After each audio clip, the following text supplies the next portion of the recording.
நீங்கள் நன்றாய் இருக்க வேண்டுமா? உங்கள் ஆயுசு நாட்கள் நீடித்திருக்க வேண்டுமா?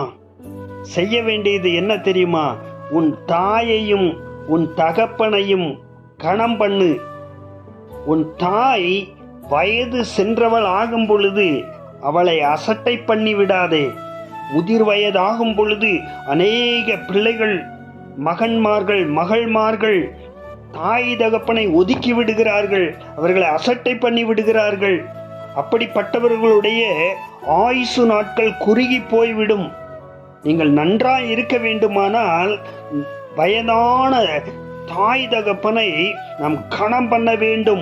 அவர்களுடைய முடியாத நேரங்களில் அவர்களுக்கு நாம் உதவி செய்கிறவர்களாய் இருக்க வேண்டும். தள்ளாடி நடக்கிற நேரத்தில் அவர்களை நாம் கவனித்து கொள்ள வேண்டும். அப்பொழுதுதான் உங்கள் ஆயுள் நாட்கள் நீடித்திருக்கும். நீங்கள் நன்றாயிருப்பீர்கள்.